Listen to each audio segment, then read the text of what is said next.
ਸਤਿ ਸ੍ਰੀ ਅਕਾਲ, ਸਵਾਗਤ ਹੈ ਗੌਰਵ ਸ਼ੁਕਲਾ। ਮੈਂ ਹਾਂ ਤੁਹਾਡੇ ਨਾਲ ਇਸ ਬੁਲੇਟਿਨ ਦਾ ਆਗਾਜ਼ ਕਰਨ ਜਾ ਰਿਹਾ। ਸਭ ਤੋਂ ਪਹਿਲਾਂ ਗੱਲ ਬੀਜੇਪੀ ਦੀ। ਕਿਸਾਨ ਅੰਦੋਲਨ ਦੇ ਵਿਚਾਲੇ ਬੀਜੇਪੀ ਦੇ ਅੰਦਰ ਲਗਾਤਾਰ ਮੀਟਿੰਗਾਂ ਦਾ ਦੌਰ ਜਾਰੀ ਹੈ। ਕਿਸਾਨ ਅੰਦੋਲਨ ਦੇ ਵਿਚਾਲੇ ਬੀਜੇਪੀ ਦੀ ਇਸ ਸਮੇਂ ਅਹਿਮ ਬੈਠਕ ਹੈ। ਬੀਜੇਪੀ ਹੈੱਡਕੁਆਰਟਰ ਦੇ ਉੱਤੇ ਬੈਠਕ ਚੱਲ ਰਹੀ ਹੈ, ਜਿਸ ਦੇ ਵਿੱਚ ਗ੍ਰਹਿ ਮੰਤਰੀ ਅਮਿਤ ਸ਼ਾਹ ਅਗਵਾਈ ਕਰ ਰਹੇ ਨੇ। ਜਹਾਂ ਖੇਤੀਬਾੜੀ ਮੰਤਰੀ ਨਰਿੰਦਰ ਸਿੰਘ ਤੋਮਰ ਮੀਟਿੰਗ ਦੇ ਵਿੱਚ ਸ਼ਾਮਲ ਨੇ। ਪਾਰਟੀ ਦੇ तमाम ਜਨਰਲ ਸਕੱਤਰ ਵੀ ਮੀਟਿੰਗ ਦੇ ਵਿੱਚ ਮੌਜੂਦ ਨੇ। ਵੱਡੀ ਖਬਰ ਹੈ ਇਸ ਸਮੇਂ ਦੀ, किसान आंदोलन के नाल सीधे तौर पर इसको जोड़ के देखा जा सकता है, क्योंकि इस मीटिंग की अगवाई कर रहे हैं अमित शाह। देश के गृह मंत्री 8 दिसंबर को किसान आगुआं दे नाल मुलाकात हुई सी देश के गृह मंत्री अमित शाह की, उस तो बाद किसान आगुआं दे नाल हुण तक कोई मीटिंग नहीं हुई है। पर इस मीटिंग के विच कौन कौन शामिल है बहुत अहम है। गृह मंत्री अमित शाह इसकी अगवाई कर रहे हैं। उस तो बाद खेतीबाड़ी मंत्री नरिंਦਰ ਸਿੰਘ ਤੋਮਰ इस दे विच मौजूद ने ते नाल ही पार्टी के जनरल ਸਕੱਤਰਾਂ ਨੂੰ भी सद्दिया गया है। तो उन्होंने नाल इस समय पूरा मंथन बीजेपी के अंदर चल रहा है। सीधा रुख करते हैं दिल्ली का पंकज कपाही मेरे सहयोगी इस समय फोन लाइन ते साडे नाल ने। पंकज, की कुछ तुहाडे कोल जानकारी इस मीटिंग नूं लैके जो चल रही है बीजेपी दी? गौरव, इस वेले मीटिंग शुरू हो चुकी है और पूरी फीडबैक जी है वो अमित शाह होरां वालों लीती जा रही है। अगे किस तरीके दे नाल रणनीति घड़ी जाएगी और किस तरीके दे नाल कोर्ट दे विच केंद्र सरकार का जवाब होएगा। और काफी अहम मीटिंग इस करके भी है क्योंकि 8 तरीक तो लैके हुण तक जिहड़ी है किसानां दे नाल गलबात नहीं हो सकी है। 8 तरीक नूं आखिरी बार अमित शाह होरां दी गलबात जिहड़ी है वो किसान जथेबंदियां नाल होई सी और हुण जदों सुप्रीम कोर्ट दे विच पूरा मामला पहुंच चुकिया है तां उस वेले केंद्र सरकार दा रुख की रहेगा, केंद्र सरकार दा जवाब की रहेगा, इस मुतल्लक काफी अहम मीटिंग इस वेले बीजेपी हैड ऑफिस चल रही है। गौरव, कौन कौन, क्योंकि जनरल ਸਕੱਤਰਾਂ ਦਾ ਜ਼ਿਕਰ ਹੋ ਰਿਹਾ ਹੈ ਕਿ ਇਹਨਾਂ ਦੇ ਜ਼ਰੀਏ ਕੋਈ ਅੱਗੇ ਦੀ ਰੂਪਰੇਖਾ ਤਿਆਰ ਕਰਨ ਦੀ ਕੋਸ਼ਿਸ਼ ਹੈ, ਫੀਡਬੈਕ ਲਈ ਜਾ ਰਹੀ ਹੈ। ਜਨਰਲ ਸਕੱਤਰ ਕਿਹੜੇ ਜਿਹੜੇ ਸੂਬੇ ਦੇ ਨਾਲ ਸੰਬੰਧਿਤ ਨੇ ਉਹ ਇਸ ਦੇ ਵਿੱਚ ਪਹੁੰਚੇ ਹੋਏ ਨੇ?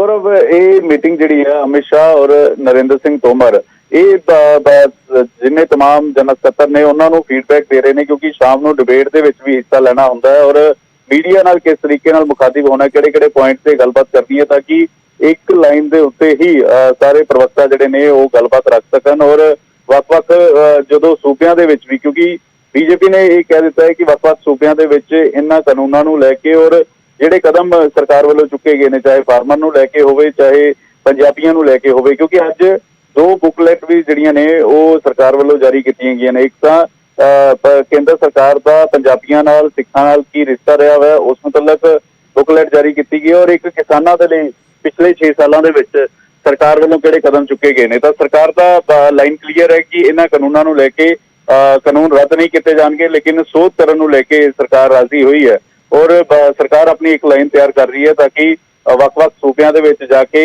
तमाम किसानां दे नाल लोकां दे नाल गलबात जिहड़ी है वो प्रेस कॉन्फ्रेंस के जरिए की जाए, किसानां नाल सीधी गलबात जिहड़ी वो की जाए। मुड़ तो गलबात लई किसानां नूं सद्दिया जावे कि इस मुद्दे उत्ते भी विचारां इस मीटिंग दे विच कीते जाण दी कोई संभावना है? सरकार का यह रुख है कि अगर किसान यस और नो तो अगे वधणगे, अगर यस और नो का जो फॉर्मूला रखा हुआ है उस तो अगे वधणगे तो सरकार गलबात लई बुलाएगी। लेकिन फिलहाल किसान जथेबंदियां का यही कहना है कि कानून रद्द होणगे या नहीं होणगे, यानी कि यस और नो, उस तो इलावा कोई गलबात नहीं की जाएगी। और इस वजह करके फिलहाल सरकार नाल गलबात हुंदी हुई नजर नहीं आती। लेकिन दूजे पासे किसान जथेबंदियां की मीटिंग भी चल रही है और किसान जथेबंदियां की कुछ फैसला कोर्ट के मद्देनजर लेंदे ने और की कुछ फैसला सरकार नाल गलबात करन नूं लैके लेंदे ने, उसके मद्देनजर भी उस तो बाद ही कोर्ट सरकार का जिहड़ा रुख अगला सामने आएगा। ठीक है पंकज, तुसीं नजर बनाए रखो, अपडेट तुहाडे तों लैंदे रहांगे। फिलहाल दे लई बहुत बहुत धन्नवाद। तां ये पूरी मीटिंग चल रही है, बीजेपी मंथन दे विच लगातार लगी हुई है। जनरल ਸਕੱਤਰਾਂ ਦੇ ਨਾਲ मीटिंग, जिवें पंकज जिक्र कर रहे सी कि जदों टीवीज़ दे उत्ते डिबेट हुंदियां ने उस दे विच जिहड़े पहुंचदे ने बुलारे बीजेपी दे, वो भी पार्टी लाइन तय करने की कोशिश है कि पार्टी लाइन भी एक डिसाइड की जाए ताकि इको लाइन के उत्ते सारे जिहड़े बुलारे ने अपनी गल रख सकन। तो वड्डी खबर है इस समय, थोड़ी देर दे विच मीटिंग खत्म होएगी, की कुछ इस दे विच गलबात हुंदी है वो भी तुहाडे तक पहुंचाउण दी कोशिश रहेगी। अगे वधदे ते दिन की वड्डी खबर, जो सब तो वड्डी खबर इस समय है किसानों के नाल जुड़ी हुई सुप्रीम कोर्ट दे विच सुनवाई हुई है। किसान अंदोलन के उत्ते सुप्रीम कोर्ट दे वल्लों केंद्र नूं सवाल किया गया कि मसला सुलझण तक खेती कानून होल्ड किए जा सकते हैं। सुप्रीम कोर्ट ने यह पूरा मामला सुलझाउण दे लई यह सवाल पूछ लिया केंद्र की सरकार नूं। उत्थे एजी यानी अटॉर्नी जनरल उत्थे पहुंचे हुए सी ते एसजी ਜਿਹੜੇ ਸੋਲੀਸਿਟਰ ਜਨਰਲ ਨੇ ਭਾਰਤ ਸਰਕਾਰ ਦੇ ਉੱਥੇ ਪਹੁੰਚੇ ਹੋਏ ਸੀ, ਉਹਨਾਂ ਦੇ ਵੱਲੋਂ ਪੱਖ ਰੱਖਿਆ ਜਾ ਰਿਹਾ ਸੀ। ਸੁਪਰੀਮ ਕੋਰਟ ਨੇ ਸਿੱਧਾ ਸਵਾਲ ਕੀਤਾ ਕਿ ਕੀ ਤੁਸੀਂ ਹੋਲਡ ਕਰ ਸਕਦੇ ਹੋ ਜਦੋਂ ਤੱਕ ਗੱਲਬਾਤ ਸਿਰੇ ਨਹੀਂ ਚੜ੍ਹਦੀ, ਗੱਲਬਾਤ ਦੇ ਜ਼ਰੀਏ ਆਪਸੀ ਸਹਿਮਤੀ ਨਹੀਂ ਬਣਦੀ, ਕਿ ਤੁਸੀਂ ਇਹ ਕਾਨੂੰਨ ਹੋਲਡ ਕਰ ਸਕਦੇ ਹੋ ਤੇ ਇਸ ਦੇ ਉੱਤੇ ਜਿਹੜੇ ਏਜੀ ਨੇ ਉਹਨਾਂ ਦੇ ਵੱਲੋਂ ਕਿਹਾ ਗਿਆ ਕਿ ਇਹ ਸੰਭਵ ਨਹੀਂ ਹੈ, ਪਰ ਫਿਰ ਵੀ ਅਸੀਂ ਜ਼ਰੂਰ ਇਸ ਦੇ ਉੱਤੇ ਸਰਕਾਰ ਦੇ ਨਾਲ ਗੱਲਬਾਤ ਕਰਾਂਗੇ। ਤੁਹਾਨੂੰ ਦੱਸ ਦਈਏ ਕਿ ਸੁਪਰੀਮ ਕੋਰਟ ਨੇ ਵੀ ਕਿਹਾ ਕਿ ਪ੍ਰਦਰਸ਼ਨ ਕਰਨਾ ਕਿਸਾਨਾਂ ਦਾ ਮੌਲਿਕ ਅਧਿਕਾਰ ਹੈ, ਪਰ ਦਿੱਲੀ ਬਲਾਕ ਕਿਸਾਨ ਨਹੀਂ ਕਰ ਸਕਦੇ। ਕੇਂਦਰ ਤੇ ਕਿਸਾਨ ਗੱਲਬਾਤ ਦੇ ਨਾਲ ਮਸਲਾ ਸੁਲਝਾਉਣ ਇਹ ਸੁਪਰੀਮ ਕੋਰਟ ਦੇ ਵੱਲੋਂ ਅਪੀਲ ਵੀ ਕੀਤੀ ਗਈ ਹੈ।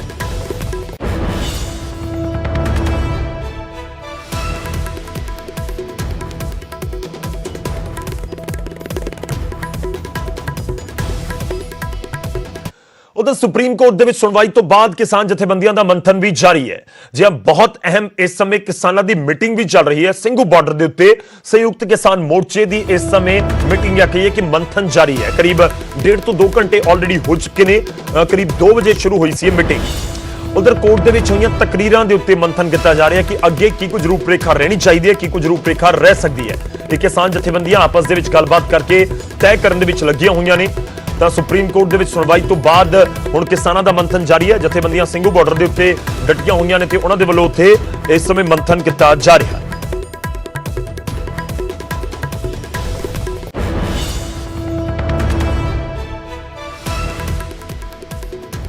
ਤਾਂ ਕੋਰਟ ਦੇ ਵਿੱਚ ਇਹ ਅਪੀਲ ਕਿਸਾਨਾਂ ਨੂੰ ਵੀ ਕੋਰਟ ਕਰਦਾ ਨਜ਼ਰ ਆਇਆ ਕਿ ਤੁਸੀਂ ਗੱਲਬਾਤ ਦੇ ਜ਼ਰੀਏ ਜ਼ਰੂਰ ਮਸਲੇ ਨੂੰ ਸੁਲਝਾਉਣ ਦੀ ਕੋਸ਼ਿਸ਼ ਕਰੋ। ਉਸ ਤੋਂ ਪਹਿਲਾਂ ਦਾ ਜ਼ਿਕਰ ਕਰਾਂ, ਜੇ ਮੈਂ ਕੱਲ ਦਾ ਜ਼ਿਕਰ ਕਰਾਂ ਤਾਂ ਅਦਾਲਤ ਨੇ ਇੱਕ ਕਮੇਟੀ ਦਾ ਪ੍ਰਸਤਾਵ ਰੱਖਿਆ ਸੀ, ਉਸ ਦੇ ਉੱਤੇ ਵੀ ਲਾਜ਼ਮੀ ਤੌਰ ਤੇ ਮੰਥਨ ਕੀਤਾ ਜਾ ਰਿਹਾ ਹੋਏਗਾ, ਕਿਉਂਕਿ ਕਿਸਾਨ ਜਥੇਬੰਦੀਆਂ ਦੇ ਆਗੂ ਜਿਨ੍ਹਾਂ ਨਾਲ ਅਸੀਂ ਗੱਲਬਾਤ ਕੀਤੀ ਹੈ ਉਹ ਇਹ ਵੀ ਕਹਿੰਦੇ ਨਜ਼ਰ ਆਏ ਕਿ ਹੁਣ ਤੱਕ ਅਸੀਂ ਇਸ ਪੂਰੇ ਮੁੱਦੇ ਉੱਤੇ ਸਾਡੇ ਕੋਲ ਰਿਟਰਨ ਦੇ ਵਿੱਚ ਕੁਝ ਵੀ ਨਹੀਂ ਪਹੁੰਚਿਆ। ਤਾਂ ਕੀ ਹੁਣ ਜਥੇਬੰਦੀਆਂ ਸੁਪਰੀਮ ਕੋਰਟ ਦਾ ਰੁਖ ਕਰਨਗੀਆਂ, ਕਿਉਂਕਿ ਰਿਟਰਨ ਦੇ ਵਿੱਚ ਤਾਂ ਪਹੁੰਚ ਜਾਏਗਾ, ਉਹ ਕਾਪੀ ਪਹੁੰਚ ਜਾਏਗੀ ਜਲਦ ਜਥੇਬੰਦੀਆਂ ਦੇ ਕੋਲ ਵੀ। ਤਾਂ ਉਸ ਦੇ ਉੱਤੇ ਵੀ ਉਮੀਦ ਹੈ ਕਿ ਇਸ ਮੀਟਿੰਗ ਦੇ ਵਿੱਚ ਮੰਥਨ ਹੋਏਗਾ। ਮੰਥਨ ਤੋਂ ਬਾਅਦ ਕੀ ਕੁਝ ਡਿਸਾਈਡ ਕੀਤਾ ਜਾਂਦਾ ਹੈ ਕਿਸਾਨ ਜਥੇਬੰਦੀਆਂ ਦੇ ਵੱਲੋਂ, ਉਸ ਦੇ ਉੱਤੇ ਲਾਜ਼ਮੀ ਤੌਰ ਤੇ ਇਸ ਸਮੇਂ ਹਰ ਕਿਸੇ ਦੀ ਨਜ਼ਰ ਹੈ।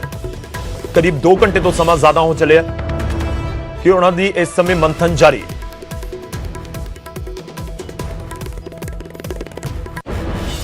ਹੁਣ ਗੱਲ ਸਨੀ ਦਿਓਲ ਦੀ ਵੀ ਕਰਦੇ ਹਾਂ। ਬਾਲੀਵੁੱਡ ਅਦਾਕਾਰ ਤੇ ਗੁਰਦਾਸਪੁਰ ਤੋਂ ਮੈਂਬਰ ਪਾਰਲੀਮੈਂਟ ਸਨੀ ਦਿਓਲ, ਜਿਨ੍ਹਾਂ ਨੂੰ ਵਾਈ ਸ਼੍ਰੇਣੀ ਦੀ ਸੁਰੱਖਿਆ ਮਿਲੀ ਤੇ ਵਾਈ ਸ਼੍ਰੇਣੀ ਦੀ ਸੁਰੱਖਿਆ ਦੇ ਉੱਤੇ ਸਨੀ ਦਿਓਲ ਦੇ ਵੱਲੋਂ ਹੁਣ ਬਿਆਨ ਦਿੱਤਾ ਗਿਆ ਹੈ ਤੇ ਉਹ ਕਹਿ ਰਹੇ ਨੇ ਕਿ ਮੈਨੂੰ ਤਾਂ ਜੁਲਾਈ ਤੋਂ ਹੀ ਇਹ ਸੁਰੱਖਿਆ ਮਿਲੀ ਹੋਈ ਹੈ, ਲੰਗੀ ਜੁਲਾਈ ਯਾਨੀ ਕਿ ਇਸੇ ਸਾਲ ਦੀ ਜੁਲਾਈ 2020 ਤੋਂ ਹੀ ਇਹ ਸੁਰੱਖਿਆ ਮਿਲੀ ਹੋਈ ਹੈ। ਕੁਝ ਮੀਡੀਆ ਰਿਪੋਰਟਸ ਦੇ ਵਿੱਚ ਗਲਤ ਜਾਣਕਾਰੀ ਦਿੱਤੀ ਗਈ। ਸਨੀ ਦਿਓਲ ਕਹਿੰਦੇ ਨਜ਼ਰ ਆਏ ਨੇ ਸੁਰੱਖਿਆ ਨੂੰ ਕਿਸਾਨ ਅੰਦੋਲਨ ਦੇ ਨਾਲ ਜੋੜਨ ਤੇ ਵੀ ਉਹਨਾਂ ਨੇ ਇਤਰਾਜ਼ ਜਤਾਇਆ। ਤੁਹਾਨੂੰ ਦੱਸ ਦਈਏ ਕਿ ਇੱਕ ਦਿਨ ਪਹਿਲਾਂ ਇਹ ਖੂਬ ਚਰਚਾ ਦਾ ਵਿਸ਼ਾ ਬਣਿਆ ਸੀ ਕਿ ਵਾਈ ਸੁਰੱਖਿਆ ਦਿੱਤੀ ਗਈ ਹੈ, ਜਿਹੜੀਆਂ ਕੇਂਦਰੀ ਸੁਰੱਖਿਆ ਬਲ ਨੇ ਉਹਨਾਂ ਦੇ ਹੁਣ ਜਵਾਨ ਨਾਲ ਰਹਿਣਗੇ ਸਨੀ ਦਿਓਲ ਦੇ। ਤਾਂ ਇਸ ਦੇ ਉੱਤੇ ਸਨੀ ਦਿਓਲ ਦੇ ਵੱਲੋਂ ਟਵੀਟ ਕਰਕੇ ਜਾਣਕਾਰੀ ਦਿੱਤੀ ਗਈ ਹੈ ਕਿ ਮੇਰੇ ਕੋਲ ਤਾਂ ਪਹਿਲਾਂ ਤੋਂ ਹੀ ਇਹ ਵਾਈ ਸ਼੍ਰੇਣੀ ਸੁਰੱਖਿਆ ਮੌਜੂਦ ਹੈ, ਕਿਸਾਨਾਂ ਦੇ ਅੰਦੋਲਨ ਦੇ ਨਾਲ ਨਾ ਜੁੜੋ। ਕੀ ਕੁਝ ਸਨੀ ਦਿਓਲ ਨੇ ਆਪਣੇ ਟਵੀਟ ਦੇ ਵਿੱਚ ਲਿਖਿਆ, ਤੁਹਾਨੂੰ ਉਹ ਸੁਣਵਾਉਂਦੇ ਆ, ਉਹ ਪੜਵਾਉਂਦੇ ਆ ਤੁਹਾਨੂੰ। ਤੇ ਉਹਨਾਂ ਨੇ ਆਪਣੇ ਟਵੀਟ ਦੇ ਵਿੱਚ ਲਿਖਿਆ ਕਿ ਕੁਝ ਗਲਤ ਮੀਡੀਆ ਰਿਪੋਰਟ ਨੇ ਕਿ ਮੈਨੂੰ ਹਾਲ ਹੀ ਦੇ ਵਿੱਚ ਵਾਈ ਸ਼੍ਰੇਣੀ ਦੀ ਸੁਰੱਖਿਆ ਮਿਲੀ ਹੈ। ਮੈਨੂੰ ਜੁਲਾਈ 2020 ਤੋਂ ਇਹ ਸੁਰੱਖਿਆ ਪ੍ਰਦਾਨ ਕੀਤੀ ਗਈ ਹੈ। ਇਸ ਸੁਰੱਖਿਆ ਨੂੰ ਜਾਰੀ ਕਿਸਾਨਾਂ ਦੇ ਅੰਦੋਲਨ ਦੇ ਨਾਲ ਜੋੜਨ ਦੀ ਕੋਸ਼ਿਸ਼ ਕੀਤੀ ਗਈ ਹੈ, ਜੋ ਗਲਤ ਹੈ। ਮੈਂ ਆਪਣੇ ਮੀਡੀਆ ਸਹਿਯੋਗੀਆਂ ਨੂੰ ਬੇਨਤੀ ਕਰਦਾ ਹਾਂ ਕਿ ਕਿਸੇ ਵੀ ਖਬਰ ਨੂੰ ਪ੍ਰਕਾਸ਼ਿਤ ਕਰਨ ਤੋਂ ਪਹਿਲਾਂ ਤੱਥਾਂ ਦੀ ਪੜਤਾਲ ਜ਼ਰੂਰ ਕਰਨ। ਤੇ ਸਨੀ ਦਿਓਲ ਦੇ ਵੱਲੋਂ ਟਵੀਟ ਕਰਕੇ ਜਾਣਕਾਰੀ ਦਿੱਤੀ ਗਈ ਹੈ।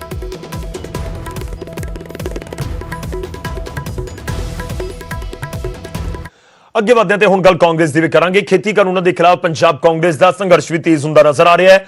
ਸੁਨੀਲ ਜਾਖੜ ਪੰਜਾਬ ਕਾਂਗਰਸ ਦੇ ਪ੍ਰਧਾਨ ਨੇ, ਉਹਨਾਂ ਦੇ ਵੱਲੋਂ ਪੰਜਾਬ ਦੇ ਸਾਰੇ ਜੋ ਕਾਂਗਰਸੀ ਵਿਧਾਇਕ ਨੇ ਉਹਨਾਂ ਨੂੰ ਚਿੱਠੀ ਲਿਖੀ ਗਈ ਹੈ ਤੇ ਵਿਧਾਇਕਾਂ ਨੂੰ ਜੰਤਰ ਮੰਤਰ ਧਰਨੇ ਦੇ ਵਿੱਚ ਸ਼ਾਮਲ ਹੋਣ ਦੀ ਅਪੀਲ ਸੁਨੀਲ ਜਾਖੜ ਕਰਦੇ ਨਜ਼ਰ ਆਏ ਨੇ। ਉਹਨਾਂ ਨੇ ਲੈਟਰ ਲਿਖੀ ਤੇ ਇਸ ਦੇ ਵਿੱਚ ਜ਼ਿਕਰ ਕੀਤਾ ਕਿ ਸਾਰੇ ਵਿਧਾਇਕ ਵਾਰੀ-ਵਾਰੀ ਜ਼ਿੰਮੇਵਾਰੀ ਨਿਭਾਉਣ। ਜੰਤਰ ਮੰਤਰ ਦੇ ਉੱਤੇ ਕਾਂਗਰਸੀ ਸੰਸਦਾਂ ਦਾ ਧਰਨਾ ਜਾਰੀ ਹੈ। ਕਾਂਗਰਸੀ ਸੰਸਦ ਕਰੀਬ 8 ਤਰੀਕ ਤੋਂ ਉੱਥੇ ਜੁਟੇ ਹੋਏ ਨੇ ਤੇ ਉਹਨਾਂ ਦੇ ਵੱਲੋਂ ਦਿਨ ਰਾਤ ਉੱਥੇ ਧਰਨਾ ਪ੍ਰਦਰਸ਼ਨ ਜਾਰੀ ਹੈ। ਤੇ ਇਸ ਵਿਚਾਲੇ ਉੱਥੇ ਪਹੁੰਚੇ ਸੀ ਸੁਨੀਲ ਜਾਖੜ, ਉਹਨਾਂ ਨੇ ਵੀ ਉੱਥੇ ਜਾ ਕੇ ਧਰਨੇ ਦੇ ਵਿੱਚ ਉਹ ਵੀ ਸ਼ਾਮਲ ਹੋਏ ਸੀ। ਖੈਰ ਉਹਨਾਂ ਨੇ ਹੁਣ ਚਿੱਠੀ ਲਿਖੀ ਹੈ ਤੇ ਚਿੱਠੀ ਲਿਖ ਕੇ ਵਿਧਾਇਕਾਂ ਨੂੰ ਅਪੀਲ ਕਰਦੇ ਨਜ਼ਰ ਆ ਰਹੇ ਨੇ ਕਿ ਵਾਰੀ-ਵਾਰੀ ਸਾਰੇ ਆਪਣੀ ਜ਼ਿੰਮੇਵਾਰੀ ਇਸ ਪ੍ਰਦਰਸ਼ਨ ਦੇ ਵਿੱਚ ਸ਼ਾਮਲ ਹੋਣ ਦੀ ਨਿਭਾਓ।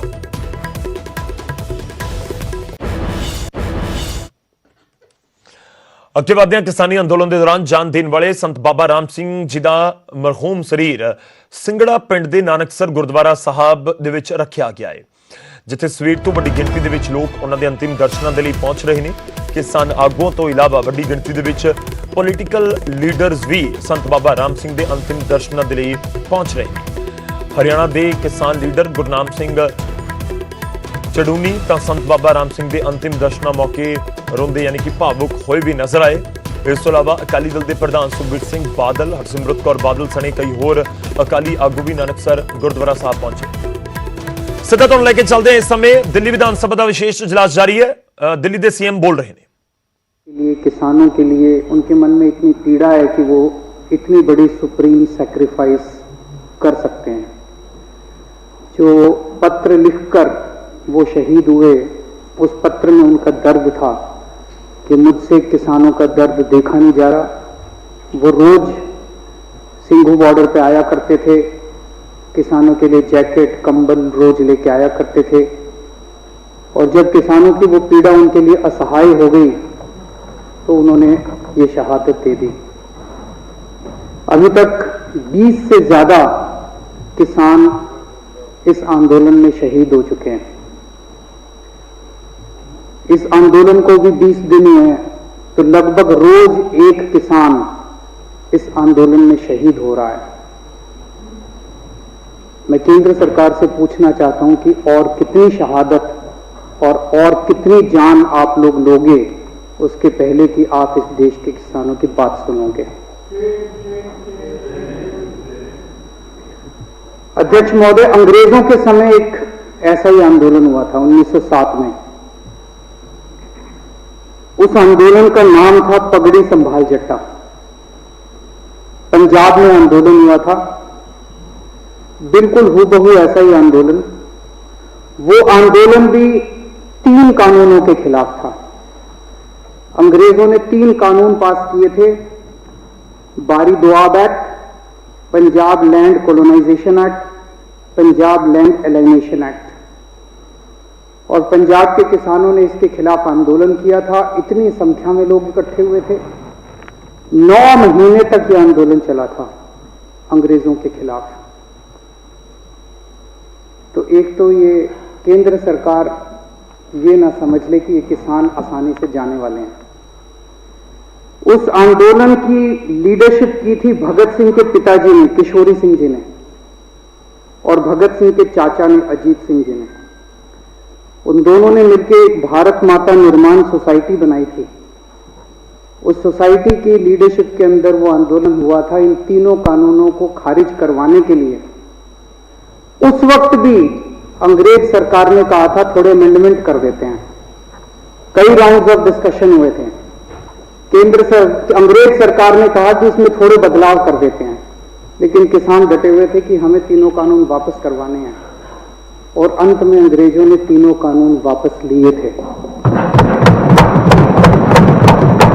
मैं सोच रहा था कि भगत सिंह ने क्या इसी बात के लिए कुर्बानी दी थी कि जब देश आजाद होगा तो अपनी सरकारों के खिलाफ भी इसी किस्म से आंदोलन करने पड़ेंगे।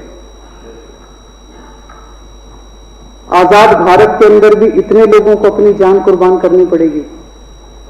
आज कितने किसान हमारे सिंघू बॉर्डर के ऊपर सुप्रीम सैक्रिफाइस दे रहे हैं। एक एक किसान भगत सिंह बन के वहां पे बैठा हुआ है। केंद्र सरकार कह रही है कि भगत सिंह बन के वहां पे बैठा हुआ है। केंद्र सरकार कह रही है कि किसानों को कानूनों का फायदा समझ नहीं आता। तो केंद्र सरकार ने अपने सारे बड़े दिग्गज नेता, जितने बड़े बड़े इनके नेता हैं, उनको उतारा है कि समझाओ, और वो समझा रहे हैं। आज योगी आदित्यनाथ जी, जो भारतीय जनता पार्टी के बहुत बड़े नेता हैं, उत्तर प्रदेश के मुख्यमंत्री हैं, वो टीवी में आ रहा था, शायद बरेली में 20,000 किसानों की रैली उन्होंने की। उनको कहा गया भाई इन 3 बिलों के फायदे समझाओ, तो फायदे समझाने लगे वो। मैं सुन रहा था उनका भाषण। तुम्हारी जमीन नहीं जाएगी, ये फायदा है क्या? वो तो थी अभी तक, अब जाएगी नहीं, मतलब ये क्या फायदा है? तुम्हारी मंडी बंद नहीं होगी, ये फायदा है क्या? तुम्हारी मंडी बंद नहीं होगी, तुम्हारी जमीन नहीं जाएगी, तुम्हारा ये, अरे भैया ये तो था ही हमारे पास, फायदा क्या है? तो इनसे किसी से पूछ लो, ये भी इतने सारे बैठे हैं, किसी से पूछ लो, किसी भाजपा वाले से, कि फायदा क्या है? वो बता रहे हैं कि आरएमओ से फायदा नुकसान करने, नफा नुकसान बताऊंगा, चिंता ना करो। तो इनसे किसी से पूछो भाजपा वाले से फायदा क्या है, तो सारे जनों को एक लाइन रटा रखी है, किसान अब अपनी फसल पूरे देश में कहीं भी बेच सकता है। यही कहते हैं ना ये।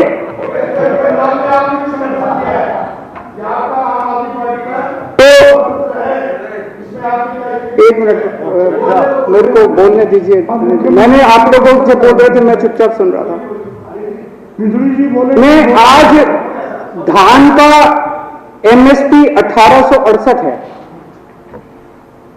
उत्तर प्रदेश और बिहार में ये 900,000 रुपए में बिक रहा है।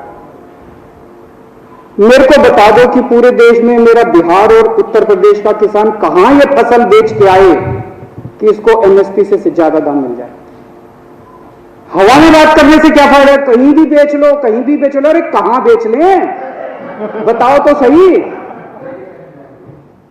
अब हमारे देश का किसान पूरे देश में कहीं भी बेच सकता है, वो देश का किसान कहीं भी नहीं बेचेगा।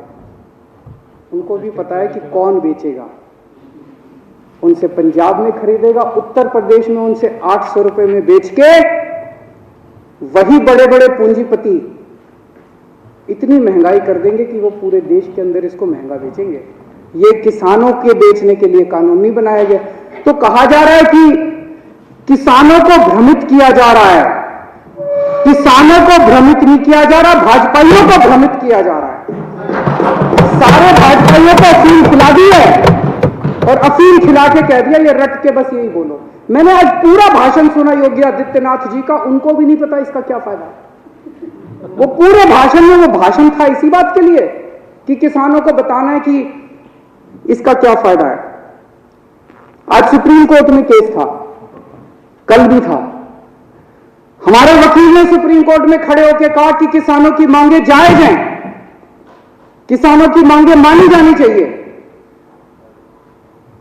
केस इसलिए था कि दिल्ली के बॉर्डर के ऊपर किसान बैठे हैं, इसलिए ट्रैफिक की दिक्कत हो रही है। हमारे वकील ने खड़े होकर कहा जी इसके लिए केंद्र सरकार जिम्मेदार है। आज अगर अभी केंद्र सरकार 1 घंटे में उनकी मांग मान ले, धरना उठ जाएगा। धरना क्यों नहीं उठ रहा? धरना इसलिए नहीं उठ रहा, केंद्र सरकार नहीं करने दे रही। तो केंद्र सरकार का वकील बोलता है कि ये दिल्ली सरकार का वकील तो किसानों का वकील बन के बना हुआ है। मैं केंद्र सरकार वाले को कहना चाहता हूं, तुम भी किसानों के वकील बनो, तुम भी किसानों का काम किसके लिए करो। किसान इस देश का निर्माता है, और अगर किसानों की वकालत नहीं करोगे तो किसकी वकालत करोगे? दलालों की वकालत करोगे। एक कई लोग मुद्दा उठा रहे थे कि कोरोना काल में ऑर्डिनेंस क्यों पास किया गया, ऐसी क्या जल्दबाजी थी।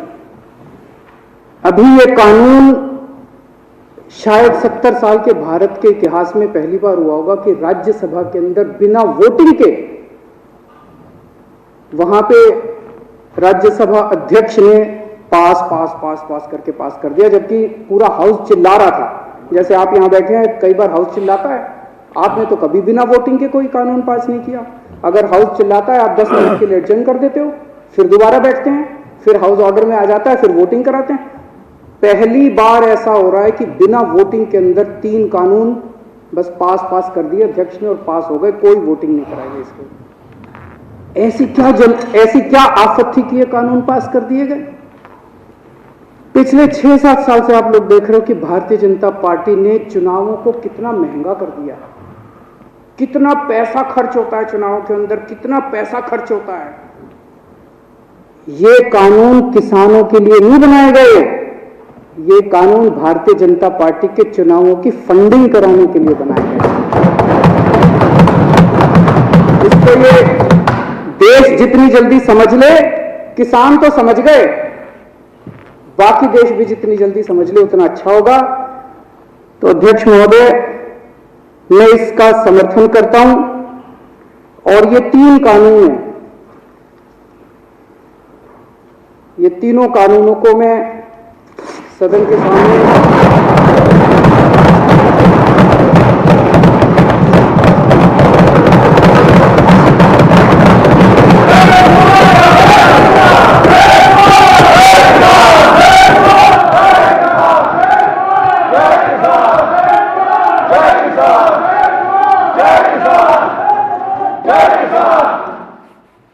इन तीनों कानूनों को फाड़ते हुए मुझे बेहद दर्द हो रहा है।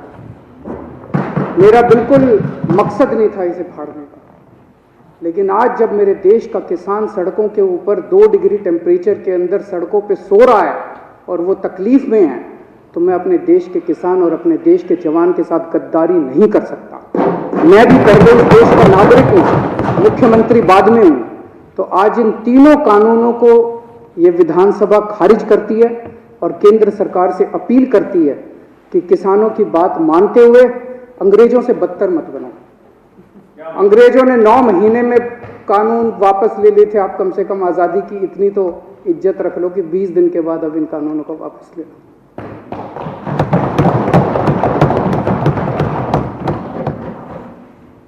सदन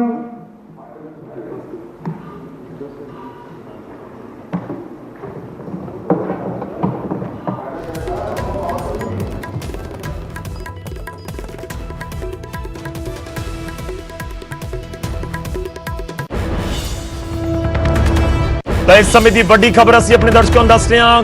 ਦਿੱਲੀ ਦੀ ਵਿਧਾਨ ਸਭਾ ਦਾ ਵਿਸ਼ੇਸ਼ ਇਜਲਾਸ ਤੇ ਉਸ ਦੇ ਵਿੱਚ ਅਰਵਿੰਦ ਕੇਜਰੀਵਾਲ ਬੋਲਦੇ ਹੋਏ ਤੇ ਉਹਨਾਂ ਨੇ ਖਾਰਿਜ ਕਰ ਦਿੱਤੇ ਨੇ ਕੇਂਦਰ ਦੇ ਤਿੰਨੋਂ ਕਾਨੂੰਨ। ਵੱਡੀ ਖਬਰ ਹੈ ਇਸ ਸਮੇਂ ਦੀ। ਦਿੱਲੀ ਵਿਧਾਨ ਸਭਾ ਦੇ ਵਿੱਚ ਦਿੱਲੀ ਦੀ ਸਰਕਾਰ ਨੇ ਤਿੰਨੋਂ ਕੇਂਦਰ ਦੇ ਕਾਨੂੰਨਾਂ ਨੂੰ ਖਾਰਿਜ ਕਰ ਦਿੱਤਾ ਹੈ। ਦਿੱਲੀ ਵਿਧਾਨ ਸਭਾ ਦੇ ਵਿੱਚ ਬੋਲਦੇ ਹੋਏ ਕਾਪੀਆਂ ਤੱਕ ਫਾੜੀਆਂ ਗਈਆਂ ਨੇ। ਕੇਜਰੀਵਾਲ ਨੇ ਕੇਂਦਰ ਦੇ ਖੇਤੀ ਕਾਨੂੰਨਾਂ ਦੀਆਂ ਕਾਪੀਆਂ ਫਾੜੀਆਂ ਨੇ। ਇਸ ਸਮੇਂ ਵੱਡੀ ਖਬਰ ਅਸੀਂ ਤੁਹਾਨੂੰ ਦੱਸ ਰਹੇ ਹਾਂ। ਵਿਧਾਨ ਸਭਾ ਦੇ ਅੰਦਰ ਪਾੜੀਆਂ ਗਈਆਂ ਕਾਨੂੰਨ ਦੀਆਂ ਕਾਪੀਆਂ ਤੇ ਕਿਹਾ ਕਿ ਕਿਸਾਨ ਭਰਮ ਦੇ ਵਿੱਚ ਨਹੀਂ ਹੈ, ਬੀਜੇਪੀ ਭਰਮ ਦੇ ਵਿੱਚ ਹੈ। ਤਾਂ ਕੇਂਦਰ ਦੀ ਸਰਕਾਰ ਦੇ ਉੱਤੇ ਵਰਦੇ ਹੋਏ ਨਜ਼ਰ ਆ ਰਹੇ ਨੇ ਅਰਵਿੰਦ ਕੇਜਰੀਵਾਲ। ਦਿੱਲੀ ਦੀ ਸਰਕਾਰ, ਦਿੱਲੀ ਦੇ ਵਿਧਾਨ ਸਭਾ ਦਾ ਇਹ ਵਿਸ਼ੇਸ਼ ਇਜਲਾਸ, ਇੱਕ ਦਿਨਾ ਵਿਸ਼ੇਸ਼ ਇਜਲਾਸ ਸੱਦਿਆ ਗਿਆ। ਖੇਤੀ ਕਾਨੂੰਨਾਂ ਦੇ ਉੱਤੇ ਆਪਣੀ ਗੱਲ ਰੱਖੀ ਅਰਵਿੰਦ ਕੇਜਰੀਵਾਲ ਨੇ ਤੇ ਕਿਸਾਨਾਂ ਦਾ ਸਮਰਥਨ ਕਰਨ ਦਾ, ਖੁੱਲਾ ਸਮਰਥਨ ਕਰਨ ਦਾ ਐਲਾਨ ਕੀਤਾ ਕਿ ਸਾਡੇ ਵਕੀਲ ਜਿਹੜੇ ਹੈਗੇ ਨੇ ਉਹ ਕਿਸਾਨਾਂ ਦੇ, ਦਿੱਲੀ ਸਰਕਾਰ ਦੇ ਜਿਹੜੇ ਵਕੀਲ ਹੈਗੇ ਨੇ ਉਹ ਕਿਸਾਨਾਂ ਦੀਆਂ ਮੰਗਾਂ ਦੇ ਨਾਲ ਖੜੇ ਨੇ ਤੇ ਜ਼ਿਕਰ ਕਰਦੇ ਨਜ਼ਰ ਆਏ ਨੇ ਅਰਵਿੰਦ ਕੇਜਰੀਵਾਲ।